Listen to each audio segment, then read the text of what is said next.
Welcome back to class, everybody.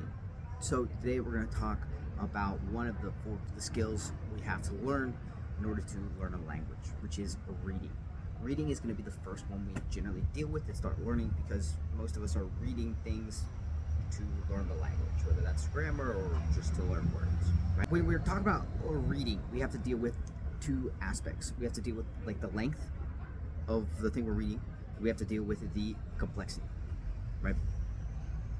And so when it comes to reading, as I am learning to read Arabic currently, I have certain steps that I'm going to go through, right?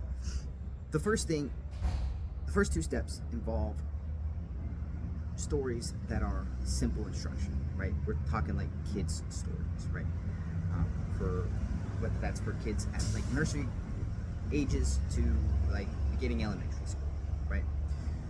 We want to go in the beginning with a shorter text with a very simple structure. Think like a child's story, right? That should be your first step when it comes to reading Arabic, right? After that, once you feel that should be your first step when it comes to learning to read a language, Spanish in most cases, other people who are watching this, right? After that, we want to move on to longer text, right? The reason we start off with shorter texts is because longer text will lead to more brain fatigue. You'll be very tired very quickly and you just won't be able to handle it. So start out with shorter texts, build up your endurance, and then move on to longer texts, right? Once we get done with these stories for like beginner or elementary age, we want to go back to a shorter text, but we're gonna up the structure, right? We're looking for books for young adults, for upper elementary, for lower middle school, right? And we want shorter books or shorter text, articles, whatever it may be, and we want them to be slightly more advanced, right? Again, after that, we're gonna up the ante by making those texts longer. You're gonna pick longer books, longer articles to read. Maybe you pick a news article, right? Which is gonna have a little bit more technical language or a little bit more formal language in it, right?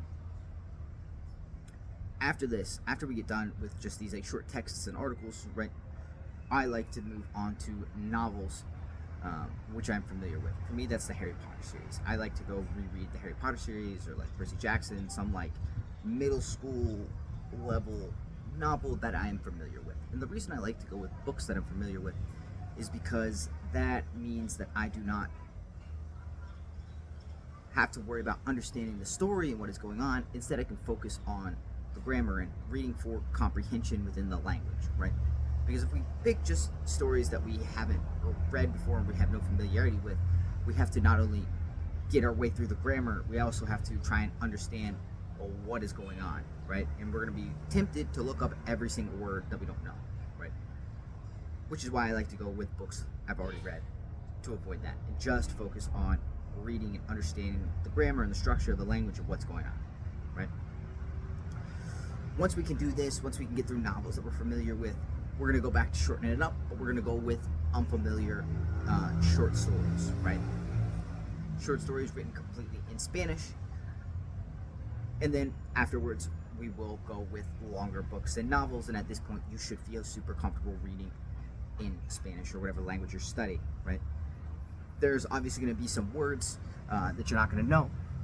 We'll have to apply our reading strategies to that to kind of get around that, or we can always just look it up. But I recommend you don't look up every single word. I recommend you look up words if they appear a couple of times, right? If they appear 2 or 3 times in a couple pages, you might want to look up so that you can understand what it is and what's going on.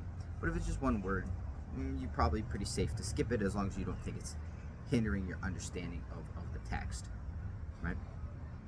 Another great tool that you can take advantage of when it comes to reading is dual language readers. So books in English and Spanish, or in my case, I'm looking for some that are English Arabic, right?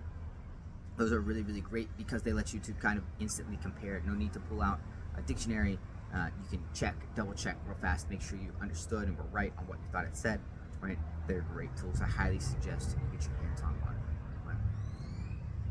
If you enjoyed what you saw, if you liked this video, hit the like button, subscribe, follow, all of that good stuff.